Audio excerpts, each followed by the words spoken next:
Boa noite. Sexta-feira à noite, dizem que é dia de cachorro louco. Eu descobri até o sentido dessa expressão, mas não vou comentar a respeito. Hoje a entrevistada é a Maria Padilha. Está completando 40 anos de carreira e está enfrentando a pandemia com teatro em tempos de Covid, com uma peça maravilhosa que eu já vi online, que a gente vai falar a respeito depois. E é aquele momento que eu fico esperando que o convidado entre, que o meu dedo funcione, mas tudo vai dar certo. A Maria Padilha, depois que eu convidei, eu me lembrei, depois de um episódio que eu tive uma participação dela. Não, ainda não. Márcia Rodrigues. Eu fico curioso, as pessoas que pedem participação, eu qualquer dia vou acabar chamando uma pessoa que eu não... Aliás, eu estou pensando um dia em abrir uma live e ficar conversando com as pessoas. Deve ser... Eu adoro conhecer pessoas e eu vou fazer uma free live qualquer hora dessa. A Carol já está aí, a minha grande protetora. Quando o meu dedo indicador não funciona, é ela que consegue pescar os meus convidados. Vou fazer abertura mulher, primeira batida, esperando a chegada. Eu adoro, teatro para mim tem que ter abertura mulher. Aí tem a segunda batida, que eu estou falando antes da hora, espero que não caia o iPhone. Aí a terceira batida aí faz 1, 2, 3. Eu acho o máximo isso, eu acho muito mais bacana do que campainha. Eu amo teatro. Meus pais me levavam muito cedo para o teatro e eu digo que acho que a peça que mais mexeu na minha vida na adolescência, terceiro sinal, foi Galileu Galilei, com Cláudio Correia e Castro. Muitos anos depois, eu entrei na Globo e fui no que hoje chamam Estúdios Globos e vi o Cláudio Correia e Castro, eu cheguei a ficar travado, porque eu achei que era o Galileu Galilei que estava passeando por Jacarepaguá. Uma peça marcante, grandes peças. E da Maria Padilha, para mim, uma das coisas mais marcantes deve ter sido, vou conversar com ela, assim, acho que a primeira peça mesmo profissa dela, que foi o Despertar da Primavera, que é mais o Miguel Falabella, mais gente boa. E tanto foi um espetáculo marcante que eles formaram uma companhia chamada O Pessoal do Despertar. O André Luiz está dizendo que não há troca como no teatro. Quando eu cuidava da área de promoção cultural na Globo, eu até fiz um slogan que o pessoal da televisão até criticou, que diz assim: teatro, a emoção mais perto de você. Esse eu vou tratar disso. Não há troca como do teatro, mas o espetáculo eu já vi algumas coisas em tempos de pandemia. A Companhia Armazém do Teatro fez praticamente um game que você jogava com o personagem do Shakespeare, era uma coisa muito bacana. Eu vi o monólogo do Paulo Betti, que também funcionou. Já vi a peça da Maria Padilha, que eu não vou falar agora, que a gente vai falar depois. E vi também uma da Júlia Rebelo. Não, é assim, até o Miguel Falabella levantou essa discussão, se é teatro. Não é teatro, mas eu acho que quando você tem um bom texto e bons atores, a emoção passa. Foram espetáculos que mexeram comigo.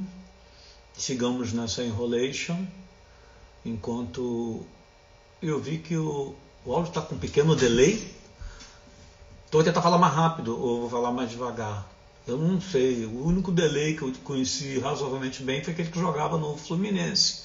Mas acho que ele não está mexendo com internet. Acho que esse delay, quando acontece, é por causa do Wi-Fi, mas aqui está mostrando que ele está poderoso.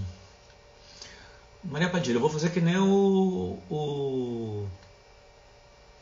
Fagundes, vou dar um tempo de espera e o Fagundes ele começa a peça no horário. Não entrou, não chegou no horário, não assistiu. 5 segundos, acho que ela está aqui, ó. Vou falar aqui para não avançar. Estou no ar. Literalmente no ar. Oh, tanta gente conhecida entrando aí. Mas teatro, aliás, tem uma coisa muito interessante, que no Galileu Galilei, nos poucos textos que eu fiz fora do jornalismo, e mesmo no jornalismo, eu sempre emplaco que tem um diálogo incrível, que como vocês sabem, o Galileu, ele quase foi parar na fogueira. Opa, Maria Padilha, eu vou contar. Eu vou ter que chamar a Carolina. Qual é o problema? Por que acontece isso, Alice? Meu dedo, eu aperto em cima, eu faço com carinho, faço com força, eu sacudo e não entra. Maria, você pode solicitar para entrar no vivo? O que acontece? Carolina! A Carolina, eu vou arrumar um uniforme para ela. Mas, gente, dedo esquerdo, vou ver se é uma questão de ideologia. Ó. Devagarzinho, não vem. Dedo direito, não vem. Mas eu estava falando Galileu Galilei. Eu sou disléxico, mas não perco a linha. Carolina! Maria, você sabe solicitar para entrar? Mas aí o Galilei ele vai lá para a Inquisição e ele dá um jeito de... Ai, Carol, ele dá um jeito de... Será que tem que... Ó, tá vendo? Pede pra ela mandar uma mensagem. Hein? Aqui. Opa, obrigado. Unhas vermelhas. Vai entrar. Maria Padilha, tudo bem? Desculpa, eu estava secando o cabelo. Não, live ainda bem que você estava secando o cabelo aqui, e não entrou, viu? Para quem conhece, ainda está molhado, mas tá bom, tá bem, bonitinho. tá bem. Eu estava aqui não enchendo linguiça, estava falando da minha paixão por teatro e eu citei primeiro a peça mais marcante, que eu descobri que teatro era um troço diferente, foi o Galileu Galilei com o Cláudio Correia e Castro. E depois citei também, que mexeu muito comigo, o Despertar da Primavera, já é uma outra geração. Mas... Você viu Despertar? Claro que vi. Eu não sabia. Não, assim, eu diria que era vamos falar disso mais tarde, mas assim, que eu achei interessante que nessa época todo mundo estava fazendo teatro, vamos dizer, experimental, e vocês entraram com um teatro, vamos dizer assim, clássico, Brecht, Shakespeare, mas vamos começar do começo. Obrigado. Obrigada a você. Uma honra estar aqui. Imagina. Quando eu trabalhava, quando a gente estava se encontrando na época na Globo, você era o diretor de jornalismo, era um cara super importante, que abriu um espaço para o teatro incrível, a gente sabe, né? Você criou aquela página no Globo para teatro. Enfim, você fez milhões de ações importantíssimas. E você me falou do Galileu Galilei, do Cláudio Coelho Castro. E eu não vi, porque eu acho que eu sou um pouco mais moça que você. Mas eu tinha uma coisa com o Cláudio, que eu fiz 2 novelas com ele, sendo que uma eu contracenava muito, mas as 2 eu contracenava bastante. Eu tinha uma coisa com o Cláudio, assim, meio de olhar para um mito, que eu errava todo o texto. E eu falava para ele, Cláudio, eu não consigo contracenar, eu acho você bom demais. E ele falava, que isso? Solta aí. E ele era querido, né? Era uma pessoa adorável. Mas eu tinha uma adoração pelo Cláudio. Eu achava ele um ator... Não sei, eu não vi o Galilei, mas qualquer coisa que ele fazia, era o motorista do Anjo Mal. Entrava uma caravana em cena, sabe? Não é uma coisa... Assim, é diferente. Eu acho que, assim, tem uma história dele engraçadíssima, porque a gente está aqui tricotando. A Globo ajudava muito também a casa dos artistas, que o Stepan Efesian, acho que toca até hoje. É Cláudio Correia e Castro, quem está perguntando o nome. Aí um belo dia Cláudio ele Correia me. Castro. Um dia ele me ligou e disse assim: olha que coisa estranha, o Cláudio Correia Castro me ligou pedindo para se internar. Aí eu falei, mas como assim? Tá Ele é muito empregado na figura. Globo, tem bom salário. Ele falou, não, se não internar, ele vai matar a mulher dele. Ele reclamava muito da mulher, dizia que ela custava muito dinheiro. Ele falava, é uma criatura, Maria. Mas adorava ela, adorava ela. Não, mas Ele era uma figura, me interna, senão eu vou matar a minha mulher. uma Maria, figura. eu fui fazer. Vamos lá. Já te conheço, mas eu, Oi, como gente, jornalista, tudo fui fazer bem? pesquisa. Você sabe que no mundo digital, toda Maria Padilha que você procura é uma pomba gira? Sim, É uma pombagira sim, vinda de uma amante do Dom Pedro I. Você recebe essa entidade? Como é que você sabia dessa pombagira? sim. Quando eu tinha uns 15 anos, mais ou menos, por aí, eu estava saindo da escola, eu estudava no Colégio Andes ali da Praia de Botafogo. E eu fui de táxi para casa. E o cara no táxi ele tinha um cordão, aqueles cordões de umbanda Uhum, no espelhinho, preto e uhum. vermelho. E eu perguntei, ei, senhor é Flamengo? Puxando assunto. Ele falou, não, isso é de Maria Padilha. Eu falei, ué, como é que você sabe meu nome? Aí ficou aquela coisa, eu mostrei minha caderneta da escola, né? E daí em diante eu fui fazer teatro e várias pessoas começaram a me falar. E um dia o Luiz Antônio Martinez Correia, irmão do Zé Celso, Uhum. que foi assassinado, ele me falou, Maria, a Maria Padilha é a Carmen de Bizet. E aí eu fui descobrir através de um húngaro que traduzia Guimarães Rosa para húngaro. Era um cara que conhecia profundamente a cultura brasileira, que a Maria Padilha, foi uma cortesã importante em Sevilha. Depois, vários amigos meus que foram para Sevilha tiraram foto na rua, a rua Maria Padilha, o castelo da Maria Padilha. Uma cortesã que era amante desse Pedro I, que chamava-se o Cruel, Uhum. e que ela teria feito uma mágica, reza a lenda, que transformou a espada dele numa cobra e matou ele. E ela virou heroína, porque ela matou um tirano. E aí, quando a bruxaria, a feitiçaria ibérica veio para o Brasil, porque a gente estuda só a feitiçaria africana, né? É.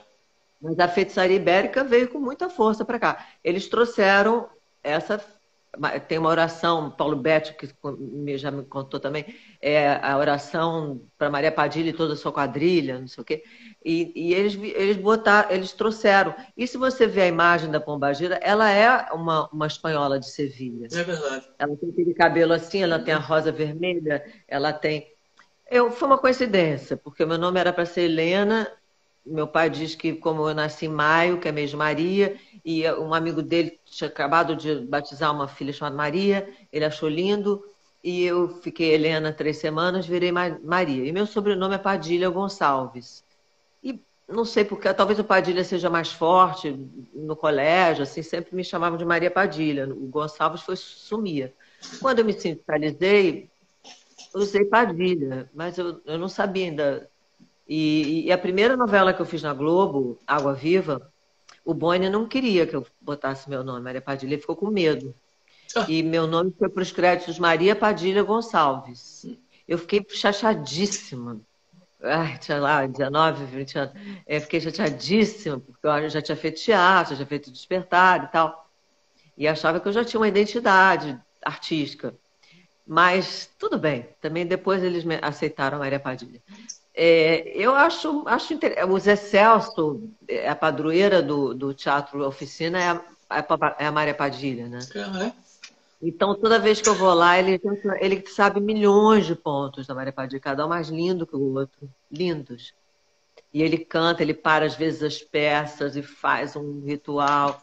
E a gente se ama, adoro o Zé Celso, eu conheci ele no começo da minha carreira, a gente já tentou trabalhar junto várias vezes. É, eu acho muito bacana isso, eu não tenho o Não, menor. achei Eu acho, super curioso. acho uma coincidência, mas uma coincidência muito interessante. Eu até fiz logo uma metáfora assim, tipo, você também recebe personagens no palco, né? Sim. Tem uma certa ligação É. aí. Você De uma falou certa forma, você falou de eu acho que nós atores, nós somos o melhor ator é o melhor cavalo, né? Yeah. Como se diz em um bando, é o que recebe e que deixa o personagem falar através de si, né? Que não fica filtrando muito com as suas próprias coisas. Eu sempre acho que quando o ator está preparado é porque ele já está deixando o personagem falar. Então é um cavalo, né? Você falou de Táxi, eu queria saber mesmo a sua origem, infância, como é que, assim, seus pais, ou o que influenciou, como é que foi sua infância, como é que você foi parar em teatro? Porque, pelo que eu sei, você chegou a estudar desenho industrial, né? Sim, eu até cheguei a entrar para a ESD, a Escola Superior de Desenho Industrial, Mas como é que que é na época era uma sua escola família, seus incrível. pais? Olha, meu pai era médico, minha mãe era professora, eu perdi minha mãe muito cedo, 11 anos. Minha avó, que é a Celina Padilha, ela foi a primeira diretora de escola no Brasil. Então, a minha família era uma família de mulheres muito fortes. Apesar do meu pai ter tido uma identidade também como dermatologista, como médico, muito forte. Ele era um dos médicos mais famosos da geração dele, ou talvez o mais. Mas ele tinha uma idade, as mulheres eram muito fortes lá. Mas, assim, hoje eu acho, minha mãe era muito teatral. Eu achava o jeito dela. Eu achava ela engraçada. E eu acho que ninguém lá fazia teatro, mas eu desde criança era assim, a brincadeira que eu gostava de fazer, eu juntava os primos, e eu pegava gelo seco no depósito da Kibon para ter fumaça, e eu pegava as camisolas de uma tia minha que era super glamurosa, que tinha umas camisolas lindas, e a gente montava tudo, eu brigava próprio dos meus avós, que eu tive avós, eu já era da terceira geração de netos. Então, eles ficavam os velhinhos lá todos, eu brigava eles assistirem peças insuportáveis, porque a gente não tinha enredo, eu dizia, você não sei o quê, você não sei o quê, você não sei o quê, vamos lá. Era uma improvisação imensa, né? Essas coisas que a gente faz em ensaio que não é para ninguém ver. E eles, coitados, ficavam vendo lá, fazendo tricô, olhavam um pouquinho, fingiam que viam, né? Para dar uma força. Mas, assim, eu acho que eu me encantei com isso. Eu tenho uma prima, a Gisela, não sei se você conhece a Gisela Padilha, a Gisela que é casada com o João Roberto Marinho, hoje em Ah, dia. conheço, claro. Então, a Lela, a gente morava, nós éramos muito próximos, todos os primos, que a minha avó morava numa casa grande, tinha muita gente. A Lela foi fazer teatro no Tablado.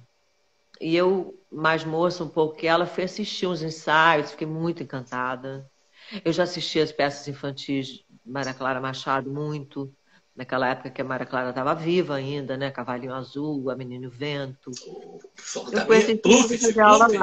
Pluft, Pluft. Nossa, Aliás, você sabe que a coisa mais emocionante que eu. O tablado marcou gerações e virou um celeiro incrível, né? Eu sei que sua professora foi a Luísa Cardoso. foi a A Luísa Luísa. Cardoso, lá atrás, foi Pluft e quem faz. É assim, Foi, geração. A última vez que eu vi foi. era com a, Fez meu um Deus, com a flerte Cláudia lindo Abreu. também. Cláudia Abreu. É, Cacau fez. gerações que vão E trocando aí no a Luísa Pluft. fazia a mãe do Pluft. O Pluft da Luísa era uma coisa, porque ela fazia um menino, era um garoto, sabe? Eu lembro que era uma coisa. O teatro infantil no tablado é até hoje muito artístico, né? É um Eu teatro com vou muito. pagar um mico, que não pode.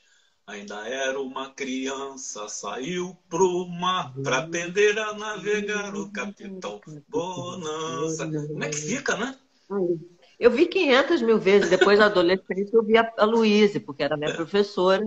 Eu era encantada por ela, era meu ídolo, e fazia. Eu vi 500 mil vezes.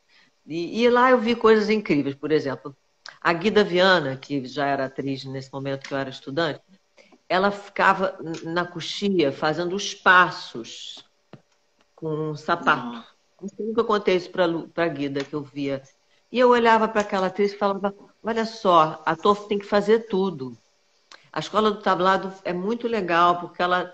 Nessa peça não tem personagem para você, mas você vai fazer aquele espaço, você vai ficar na contra-regragem, mas aí na outra já tem outro papel. Não, era uma coisa muito. Ensinava você a ter que dividir e segurar o ego um pouco, né? Porque essa coisa de ego atrapalha muito, eu acho. mas o tablado acabou sendo uma espécie, eu acho que uma espécie de vestibular. Assim, lá separava, digamos, a garotada de Zona Sul que curtia o teatro e os que Sim. efetivamente, a partir dali, opa, é a minha Se, profissão. Foi assim com você? é, mais ou menos, porque assim, eu tive umas confirmações lá, A Luísa me falava que me achava muito boa, isso foi importante. Eu senti que eu tinha uma facilidade assim ali no palco, que eu não tinha uma trava. A gente chegou a produzir uma peça, nossa turminha, que tinha a Bia Lessa, estava na minha turma, tinha a Rosane Goffa na minha turma também. A gente chegou a produzir, chamamos o Wolf Maia, que na época já era um ator profissional, mas que tinha sido tablado. A Luísa que recomendou. Fizemos uma peça infantil da Maroquinhas Frufru, Frufru, da Maria Clara Machado. Só que a gente produziu no teatro que era o Antiga Opinião, que virou Teatro de Arena, ali no shopping da Siqueira Campos. E eu me lembro que o meu pai deu um cheque calção que a gente tinha que botar. E a gente fazia os figurinos, mas ficou incrível, porque o Wolf, na época, fazia Rock and Roll Show, dirigido pelo Rubens Correia. E era moderníssimo, purpurinas, meio andrógeno. A gente fez uma Maria Clara Machado moderna, meio andrógena, com purpurinas. Eu não sei se ela gostou, mas fez o maior sucesso.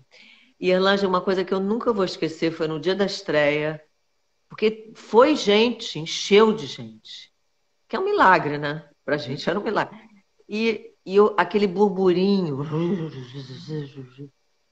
Eu nunca vou esquecer daquilo. Eu acho que aquilo foi tipo a serpente de Adão e Eva. O batismo. Me picou. Aquilo me picou. Me deu uma coisa. Depois, ali no meio tempo, eu também comecei a achar o povo de teatro um pouco chato. Vou falar uma coisa que eu achava mesmo. Já falei isso lá no Faustão. O Tony Ramos estava comigo, ele ficava tentando disfarçar. Quando a gente saiu ali diante, falou assim: a Maria tem toda a razão, vocês são chatos mesmo. Porque, assim, é um pouco de ego, e tinha muito piti, e tinha assim: agora não vou mais fazer essa peça, agora vou fazer a peça. Sabe?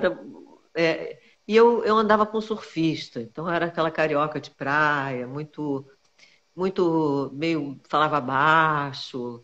Então eu achava aquela dramaticidade, eu achava tudo meio ridículo. Eu achava maneiro, interessante, fascinante, mas achava meio ridículo.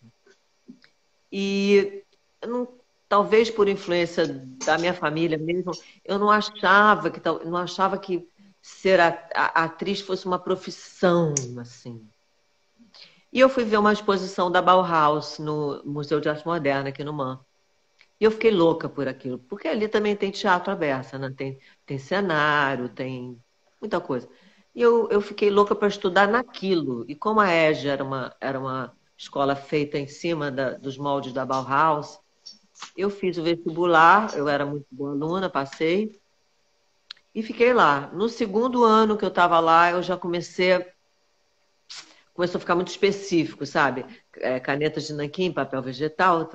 Meu professor no primeiro ano, eu tive Zoenir Ventura, que foi meu professor. Nossa. E ele sabia que eu tinha essa coisa de atriz. Ele ficava o tempo todo para mim: vai ser atriz, vai ser atriz. Ele foi incrível. Ele me percebeu ali naquela turma. E no segundo ano eu já... Aí comecei a fazer uma peça, chamamos a Marília Pera para dirigir A Menina e o Vento. Comecei a fazer uma outra peça que era baseada na Revolução dos Bichos, do George Orwell. Aí onde conheci o Miguel Falabella. Nós dois éramos apaixonados pelo texto Despertar da Primavera. Aí chamamos o Paulo Reis, que fazia a peça para dirigir. Daniel Dantas, que era um ídolo da gente do Asdrubal, que já fazia aquelas peças incríveis do Asdrubal, veio. Fábio Junqueira, que também tinha feito o Trate Milhão, que era também um cara que a gente muito admirava, veio. Aí a gente entrou naquele negócio, aí no terceiro ano eu tranquei matrícula. No terceiro ano eu estava ensaiando 2 peças, uma infantil e o Despertar, né? Eu fiz a Menina e o Vento e o Despertar em 79, que estreou no final de 79, o Despertar. Sou uma atriz dos anos 80. Não, até hoje. Mas aí, eu estava pensando outro dia sobre o Despertar. Eu pesquisei e não achei. Tinha uma peça que vocês montaram que você entrava num túnel, os atores ficavam esperando uma entrada, falavam um idioma meio estranho. Será que eu estou confundindo com... Era uma coisa... Porque não, vocês não faziam experimental, né? Era Shakespeare, Brecht... Não, a gente não fazia experimental. As palavras Brindila Top, era um troço muito doido que tinha. Mas acho que eu estou confundindo. Eu acho que pode ser uma cena tem uma cena no Despertar, que é a cena dos professores, que ela é totalmente expressionista, porque a peça é quase meio romântica ainda. Mas aí ela adentra uma cena que os personagens se chamam de Reitor Insolação, Servente Pegajoso, Professora Macacona, todos expressionistas já. E a gente viu aquele balé chamado A Mesa Verde, que é um balé lindo, feito antes da Segunda Guerra, na época da Segunda Guerra, um pouco antes, que eles estão todos de fraque numa mesa verde para discutir o mundo, né? Como se fosse o mundo fosse discutido num tabuleiro de jogo, né? A mesa verde. E a gente achou que o destino do personagem principal do Despertar, que é decidido ali, seria muito interessante se ele fosse discutido ali, como numa mesa verde. É um jogo. Então, assim, a gente não era experimental em termos, porque a gente ensaiou 9 meses o Despertar da Primavera. Nossa. A gente montou aquilo em todas as linguagens possíveis. Eu outro dia estava conversando com o Amir Haddad, e ele concorda comigo. O experimental, às vezes, não está no texto, né, Lange? Ele está na linguagem. A teatro é mais linguagem. O texto é importante, claro, mas a linguagem... E a gente chegou numa linguagem muito... que a gente narrava, a gente saía do personagem toda hora para falar a cena seguinte, cena tal, aí a gente descrevia o cenário onde se passava, porque os cenários do VD15 eram loucos, é um vinhedo. Alô, seu áudio sumiu. Sumiu? Você está me ouvindo? Tô te ouvindo. Você que sumiu. Eu não fiz nada aqui. Pronto. Voltou? Voltou. Então, a gente narrava as cenas, a gente criou durante o processo de ensaio que a gente fazia uma coisa que era assim, o que acontecia antes daquela cena acontecer e o que acontecia depois. E a gente criou umas cenas que ficaram muito legais. Então, a gente salpicou o espetáculo com essas coisas que a gente chamava de entre-cenas. Das que a gente gostava, as que a gente selecionou as que resultaram melhores. Tudo feito em improvisação. E tinha várias entre-cenas. A gente parava, às vezes, de uma cena para outra, a gente fala, entre-cena. Personagem tal, visita o outro personagem. Aí tinha uma rápida cena. Mas era improviso? Improviso? Não, a gente tinha improvisado nos ensaios. Aí a gente depurou para virar em ceninhas. Improviso ensaiado. Que era o que a gente fazia lá. Aí depois a gente tinha assim, os meninos, os alunos fazem uma aula de ginástica. Aí passavam fazendo uma aula de ginástica. Tinha o professor, o ator Lamermayer, o personagem Lamermayer encontrou um rato. Tinha essa cena, eu lembro, que era um rato de Bombril, e ele ficava tentando matar o rato. E quando a gente entrava em cena dos professores, que mudava a linguagem drasticamente da peça, eu fazia um corcunda com uma olheira preta. A gente inventou Miguel. A gente inventou uma música para entrar cantando em cena. E todo aquele universo que a gente estudou, de Brecht, foi tudo para ali, só que tropicalistamente. Então, era tudo inventado. Era Nistkrenis, Habers, Tribon, Verfremdungseffekt, que é o efeito de distanciamento, que é Verfremdungseffekt. Vai ver que foi isso que ficou na minha cabeça, que eu não entendi essa linguagem. Porque a gente cantava uma música totalmente louca. Então foi isso.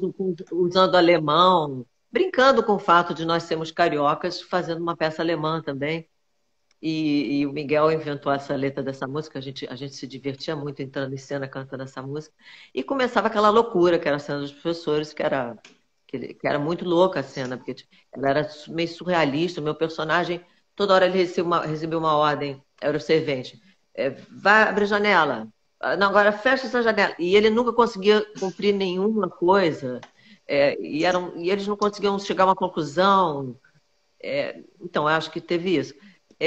E a gente não viu, ninguém do nosso elenco tinha visto, mas a gente adorava o teatro oficina, o que ele tinha sido. E a gente começou a fazer teatro numa época de muita cobrança política. É uma época que eu lembro que muita gente falava, como é que vocês vão montar um texto expressionista alemão que fala de sexualidade, de escola, quando as gavetas estão se abrindo, os textos censurados estão podendo ser montados. Era uma cobrança muito grande da gente não estar montando um Vianinha, um Paulo Pontes, uma coisa assim. E a gente não queria, porque a gente achava que a política ela abrange muitas outras coisas.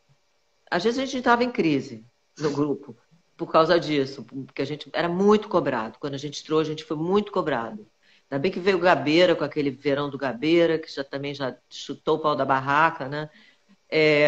Então, eu sou de uma geração em que a gente acreditou muito que a política, um pouco como o Nelson Rodrigues fala no Anjo Pornográfico, que a gente entende que ele pensava, que a política não tem que ser os idiotas da objetividade, que ele chama, né? Os caras que falavam, assina minha carteira, patrão. Não tinha que ser tão... A política, ela pode estar, não daquele momento, mas ela pode estar para sempre, né? Como os textos do Shakespeare, que são muito políticos, mas ele não se preocupou em fazer aquilo da hora. A situação humana vai ser, quando ela for abordada de uma maneira profunda, ela vai ser sempre política, né? Eu acho. Se você for ver, não é a política, digamos, clássica, mas vocês mexiam com comportamento, sexualidade, que não deixava de ser uma coisa e a estrutura de poder da escola, né? A estrutura de poder da escola, que era terrível, né? Que as estruturas de poder são muito opressoras ainda, né? Esperam sempre. Então, a gente tentou fazer isso. E a gente seguiu por esse caminho, assim, tentando, e a gente queria muito, assim, sempre de que maneira a gente pode fazer melhor esse texto. E não vamos adaptar esse texto a uma linguagem que é nossa. A gente não tinha uma coisa de, temos uma linguagem. A gente queria uma linguagem para aquele texto. Você falou de cavalo, incorporar. Eu fico chocado quando eu vou... Chocado no bom sentido. Quando eu vou muito a teatro, aí eu detesto, eu não gosto de cumprimentar depois, que eu acho que o ator, a atriz está louco para ir embora em casa e fica lá para receber. Eu prefiro escrever depois. Enfim. Mas assim, aí eu te vi na plateia, eu te vi na plateia. Vocês, quando estão encenando, você vê quem está na... Você não sai do... Como é que você consegue ver quem está... Eu achei que ficava ali no universo... Você vê gente na plateia, vê que fulano veio e não perde a linha. Às vezes vejo. Eu acho que dependendo do teatro da luz, né? Se é um teatro de arena, então se vê direto, né? Mas não atrapalha? Cara, para mim não, porque eu acho que a gente sabe que a gente está fazendo teatro, a gente não está ali repossuído que nem um psicótico. A gente eu ainda sou a Maria que está contando aquela história. Eu não tô louca, não virei o personagem. Mas eu acho que é legal. Eu gosto muito quando eu consigo ver o público. Quando a gente às vezes até coloca uma luzinha pequena na plateia para poder até ver. Eu às vezes fico um pouco perturbada quando eu vejo alguém conhecido. Assim, tipo na primeira fileira, sabe? Porque eu começo a querer fazer meio para a pessoa, aí começa a dar tudo errado. Então eu abstraio um pouco isso. Mas eu já fiz muito teatro em teatro de arena, em espaços muito próximos ao público. Eu acho muito legal, porque você vira um ator total, você vira um ator as suas costas têm que estar Áudio ali. de novo. Áudio. Meu celular. Melhorou? Veio? Viu? Você estava falando que vira um ator total. Porque se você está num teatro mais de arena, ou semi-arena, ou um espaço como o corredor, tipo da oficina, o Ipanema já fez, a pessoa está te vendo de costas também. Então você não tem aquela proteção ali da caixa italiana. Eu acho muito legal, eu acho esse convívio com esse embate com o público alimenta muito. Eu acho que o público me alimenta muito quando eu estou no palco. Aí a gente vai entrar no teatro online. Não, vamos lá no final. Como é que, antes do online, vamos para o eletro... Uma vez, nunca sei se é o Godard ou se foi o Truffaut, perguntaram o que é a televisão. Ele respondeu, um eletrodoméstico. Eletrodoméstico. Como é que você foi parar no eletrodoméstico? Então, quando eu estava fazendo o Despertar, os diretores Roberto Talma e Paulo Biratã foram Pô, lá ver, logo eles, né? adoraram. Logo É. eles, né? Que sorte a Eles foram sua. na Aliança Francesa da Tijuca. É. É um lugar que eu hoje não saberia chegar lá. E o Gilberto Braga também foi lá. Eles queriam levar uma pessoa, ouviram falar de mim, eu acho que algum crítico, acho que Flávio Marinho era crítico nessa época, era amigo do Gilberto. Não, vocês pegou, acho que a fase até do Jan Michalski. Ainda peguei a É, Michalski, sim. é. Mas eu Para acho quem que o não Flávio sabe, Marinho para quem não sabe, Michalski era da época que crítico não existia apenas para criticar, ajudava o espectador a. É bom registrar isso, né? Que hoje a crítica é bom, é ruim e tal. O Michalski era aquele que ajudava o espectador a entender a mensagem. Faz e falta. ajudava nós, entendemos o que a gente tinha feito também. Porque às vezes a gente não sabe, a gente É. faz. E ele orientava, ele gostava muito dos grupos. E ele falava, essa peça segue tal caminho. Eu tô me achando meio escura aqui no meu celular. Eu tô escura para você? Não, não. O fundo está escuro, mas tá tudo bem. O fundo. Tá. Não, mas tá Mas a minha bom. rosto Não, tá você se vendo no rosto. tá brilhante como sempre. Mas live é assim mesmo, não precisa ficar preocupada, não. Eu, por Não, exemplo, é porque eu ó, tô eu quando eu começando essa baixo, luz aqui. eu já tô lutando. Eu tenho um negócio de dar um reflexo azul aqui nos meus óculos, mas eu tenho que ver se ou eu enxergo ou se eu fico. Uma vantagem disso é que não tem essa coisa de televisão. Mas você estava falando, televisão. Então, aí eles foram lá e me chamaram. E na época o Gilberto Braga, a última novela dele tinha sido Dancing Days, né? Então foi uma coisa muito honrosa, eu fiquei muito honrada. Eu fui lá fazer. E me ferrei um pouco, porque eu não sabia fazer aquilo, não. Eu fui, coitada, eu não tinha a menor ideia do que era aquilo. E meu personagem, ele não era muito assim um personagem. Ele era quase que para ser eu mesma, sabe? E aí isso acho que eu, como eu sou uma pessoa tímida, Ah, eu sou. Eu disfarço bem, mas eu sou. Se eu não tenho um personagem, eu fico um pouco tímida. Então eu ficava tímida. E aí alguns diretores que já tinham me visto, o Antunes Filho, que queria muito trabalhar comigo, me chamou muito, mandavam umas mensagens que eu estava horrível, que tinham feito lobotomia que em mim. bacana, hein? Que bacana, hein? Eu recebi altas críticas de pessoas de teatro. E eu acho que talvez naquela época ainda tivesse um certo preconceito entre uma atriz de um grupo, tarará, que vai logo na primeira peça já vai fazendo novela. Eu acho que tinha um preconceito nessa época muito grande. Mas você sabe o que é curioso? Porque diz assim: quem faz teatro faz qualquer coisa. Quem faz televisão nem sempre vai bem em teatro. Eu acho uma certa injustiça com televisão. Vai lá, teatro vocês ensaiam um mês, tá? Vai lá pegar um texto na véspera. É, Difícil é, é, dessa.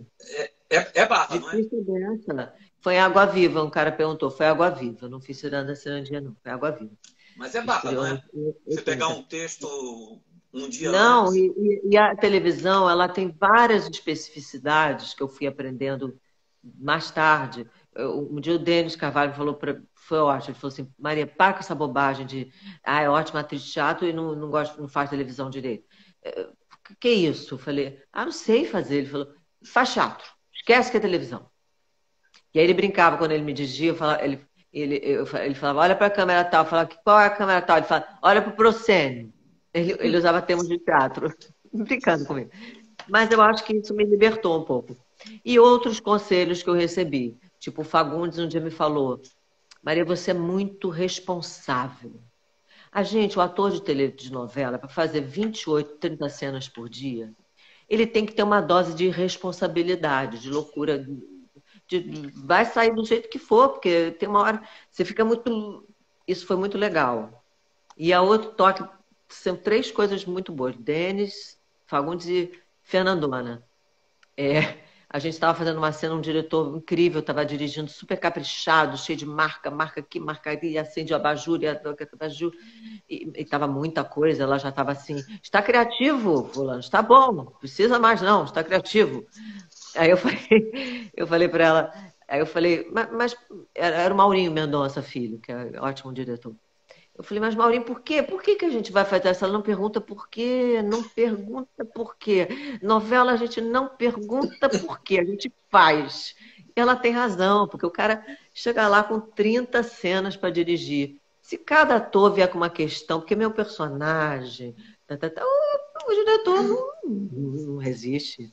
Então foram essas coisas, e os colegas observando, que me fizeram depois ter um imenso. E alguns. A Vancini me deu uns truques muito bons de televisão, coisas com olho, o que fazer com o olho, porque o olhar fica muito evidente na televisão, né?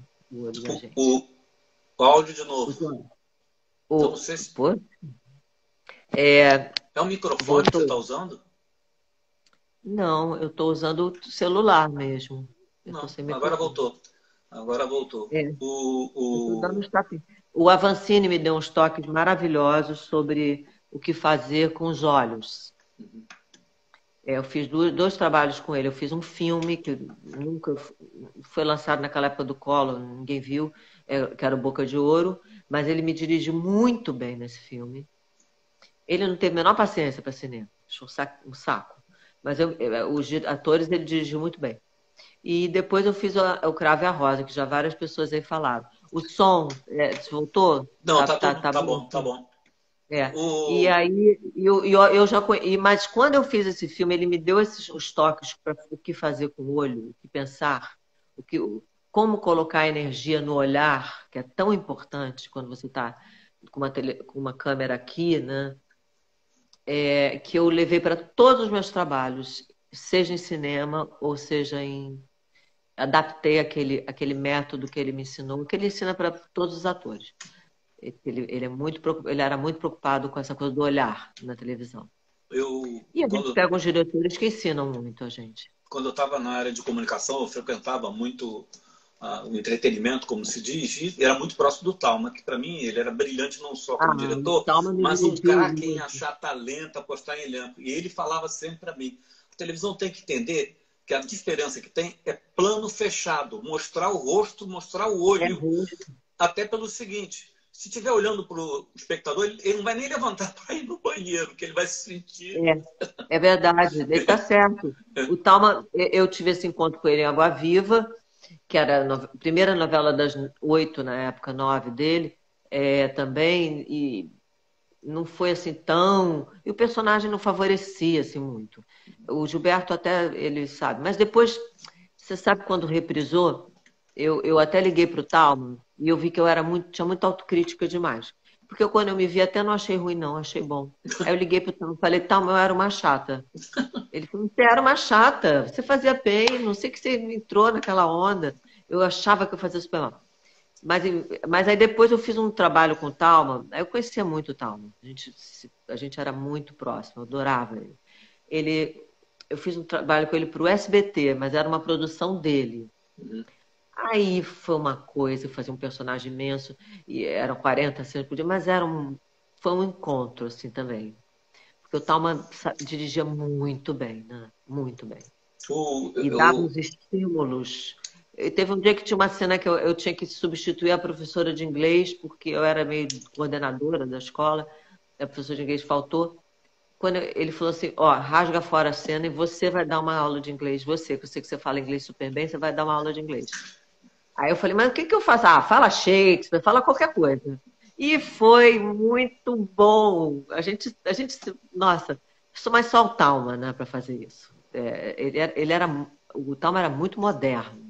Essa coisa de apostar em novos talentos era uma coisa que ele tinha uma modernidade permanente nele, né?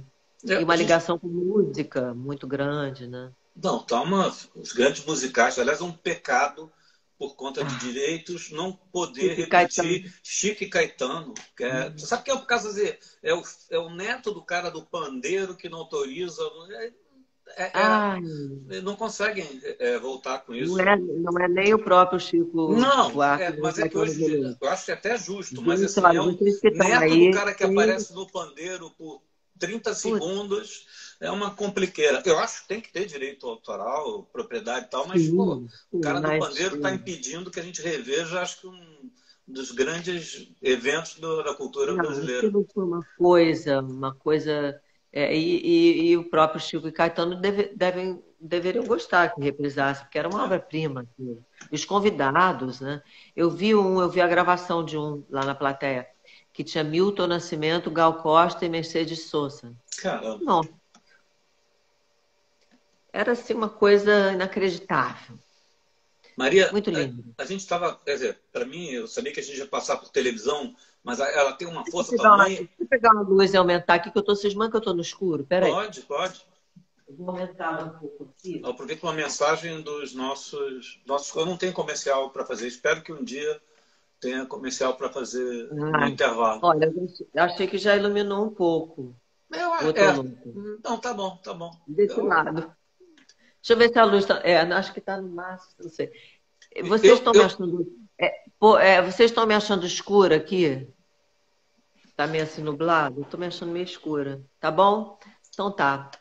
Tá bom. eu já pensei em comprar, que todo mundo que faz para valer compra Eu aquele tal tenho do. um, mas é muito pequenininho. Então ele Mas não esse me. aqui que me ensinaram, eu pego a lâmpada e boto na parede, que aí joga Para ela refletir. refletir, Ah, para também não ficar aquela luz na minha ela cara. rebater. Mas Não, no sua caso, luz tá ótima. mas Sua luz tá no meu incrível. caso não vai fazer muita diferença ficar mais claro, Vai vai fazer sim, vai muito sim. Luz escuro. é tudo. Luz é tudo. Luz é tudo, Elândia. Luz é Maria, eu tudo. não ia perguntar, mas você vê que vem a força da novela, sem você arrumar confusão com diretor e autor. Tem algum personagem de novela que, assim, que pelo menos foi que você acha que mais estourou? Tem algum predileto? Olha, para mim, sabe aquela, assim, quando eu fiz esse Mico Preto, foi uma novela que não fez muito sucesso, ela foi muito importante porque foi quando eu descobri que eu comecei a me divertir, ter prazer fazendo televisão. Aí logo depois, foi assim, no ano seguinte, que fiz quase emendado, eu fiz a novela do Gilberto, Dono do Mundo, que foi um reencontro com o Gilberto, que eu amo o Gilberto. Acho ele um escritor, acho ele incrível, eu gosto da pessoa dele também, adoro. São pessoas que foram muito importantes para mim e que são até hoje. E aí ele escreveu um personagem para mim, uma Karen, que era uma coisa, aquilo eu tinha um prazer em decorar aquelas coisas. Uma mulher louca, uma mulher, ele pegou assim aquela coisa de uma certa elite, de novo, voltou? Voltou. De uma certa elite. Ela, no caso, era meio emergente, mas uma emergente disfarçada de elite brasileira. Mas ela falava cada coisa. Era uma coisa. Eu lembro de um dia que eu fazia uma cena que eu estacionava o carro. Isso era o mínimo que ela falava. Estacionava o carro, aí vinha um flanelinha, assim, um garotinho, falava assim: tia, me dá um dinheirinho aí, posso olhar seu carro? Eu falava, não pode. E tem mais. Se furar meu pneu, vou furar seu olho. Eu fazia isso, falava isso com uma criança. Tão, Eu falava isso com uma criança. tão contemporâneo isso hoje, né? Eu fui estacionar o carro na Vida Maria, na época. O menininho chegou para mim assim, ô tia, não fura meu olho, não. Mas era um absurdo. E ela era divertida porque ela era atrapalhona, ela era meio vilão de Batman, sabe? Aqueles vilões que fazem umas coisas, mas dão errado.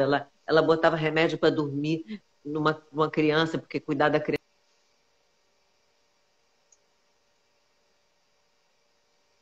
Conexão. Você falou em remédio para dormir e parou. Você falou em remédio para dormir e aí parou. Está congelando. Não sumiu, está congelada. Vai voltar. Miriam e casa, nossa mãe, voltou.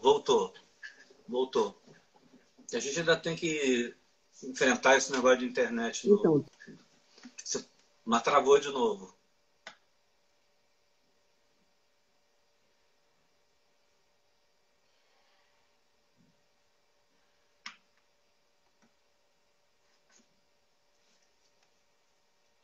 Sabe o que eu faço às vezes? Não sei se é o caso. Eu peço para as outras pessoas de casa desligarem o Wi-Fi, porque às vezes vai mais de um aparelho. Sumiu. Vai voltar. O sommelier me pergunta se eu ainda moro em Secretário. A resposta é: eu nunca morei em Secretário. Eu passava fim de semana em Secretário e ainda frequento. Não, eu esporadicamente, porque eu estive fora do Brasil uma temporada, mas praticamente não vou, mas é um lugar muito importante para mim. Eu cheguei a imaginar que quando me aposentasse, eu iria morar lá, mas como eu não pretendo me aposentar. Então, secretário vai ficar sempre como... Sempre terei secretário.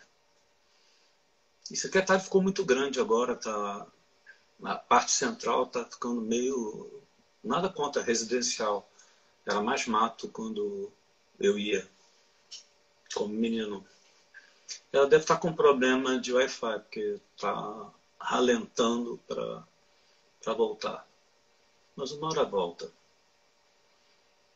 Miriam em casa há quanto tempo? Uma grande analista de texto. Tive uma fase, opa, é o meu carregador. Aí eu trabalho com o meu iPhone, eu faço uma gambiarra que eu não vou mostrar. Não está conseguindo participar. Eu faço uma gambiarra que um dia eu vou mostrar. Que eu passo o fio de um jeito pelo tripé, que eu também morro de medo de descarregar. O que a gente faz? Televisão bota slide. Aqui eu já até cantei um trecho do Pluft, o Fantasminha, da Maria Carmen Machado, mas o meu repertório não vai muito... Não. Márcia, desculpe, mas eu estou esperando... Opa, Padilha. Carolina, vê a solicitação. Tá. Acho que vai.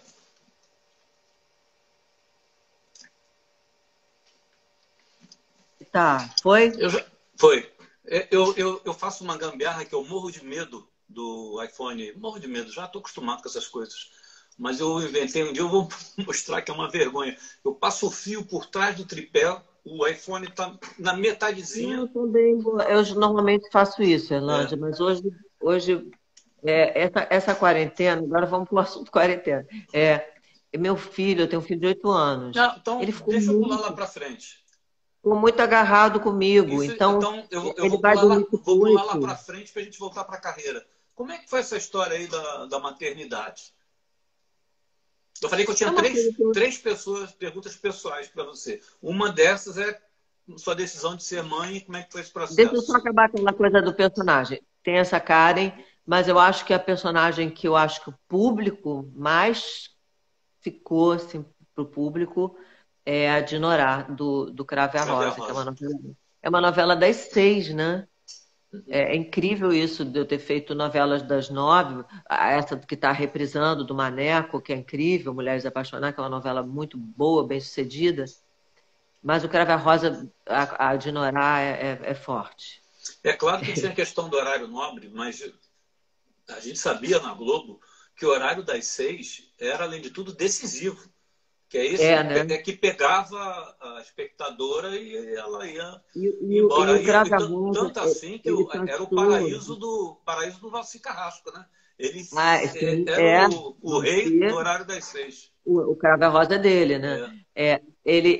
O Cravo e a Rosa, eu acho que ele passou várias vezes no Vale a Pena Ver de Novo. Não foi só uma, foi umas 2 ou 3. Então, acho que isso também... A minha área de comunicação é que escolhia o que ia para o Vale a Pena Ver de Novo. E era impressionante como tinha... Era assim, o Cravo e a Rosa e o que rei foi eu, que a gente já tinha reeditado. E as pessoas dizendo, nossa, era um negócio...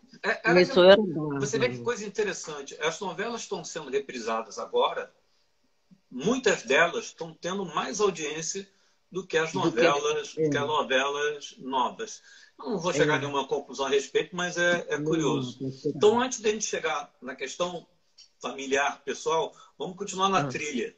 Eu também, juro que quando eu falei, quero fazer uma live, que eu fiquei impressionado com lá o Diários do Abismo, aí eu fiquei pensando, caramba, um dia eu levei a Maria Padilha, a gente inventou um troço chamado Parada Geral.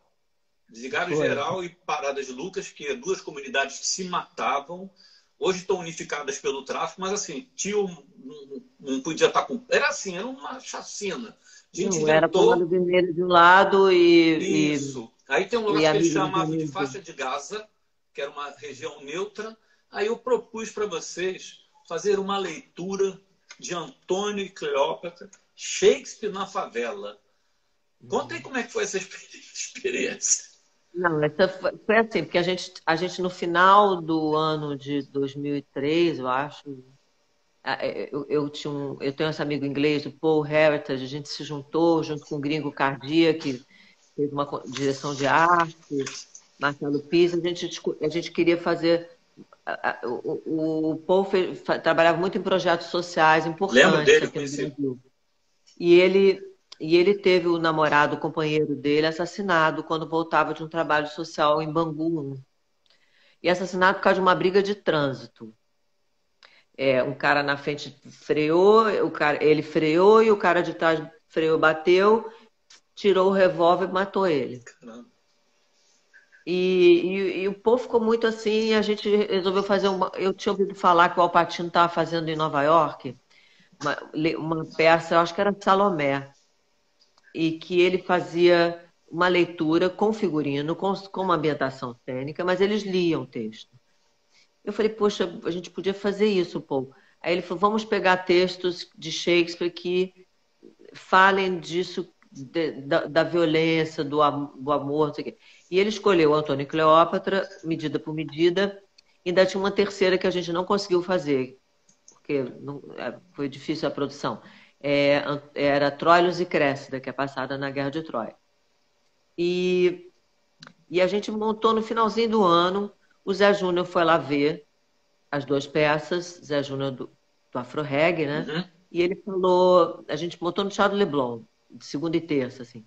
Aí ele falou, nossa, mas essas peças têm tudo a ver com o que a gente passa lá. Ficamos com isso na cabeça, de fazer talvez uma parceria com a Afro Reggae no outro ano. Aí profissionalizamos mais um pouco a coisa, mas continuou a mesma turma, os figurinos eram roupas que a gente tinha em casa, dentro de uma concepção de arte que o Gringo criou e que o Marcelo Pisa executou. E a gente pediu uns móveis emprestados a umas lojas chiques de móveis. O cenário era tudo meio assim. E aí veio essa ideia de fazer em Parada de Lucas, onde a guerra... Houve algum problema que com essa parada vão cortar dentro de 1 minuto. Eu vou sair e vou te chamar de novo, tá? Acho melhor até fazer isso logo agora, para não interromper. Então vamos fazer isso, gente. Tá? Então a gente sai e volta. Daqui a pouco a gente volta. Eu não sei porque eu estava com mais de 1 hora, mas essa eu descobri, parece que quando tem comentários políticos, tinha gente esculhambando o Bolsonaro aí, tem uma... Não estou dizendo que seja contra esculhambar o Bolsonaro, mas parece que tem algum tipo de censura. Então eu vou sair e vou voltar, tá? Ótimo, que louco, hein? Não pode falar mais Bolsonaro. Não sei, porque só estão cortando quando vem comentário político. Eu vou depois investigar a respeito. Depois a gente fala bastante o que a gente quer, mas agora a gente fica na arte. Vamos sair e eu vou voltar, tá bom?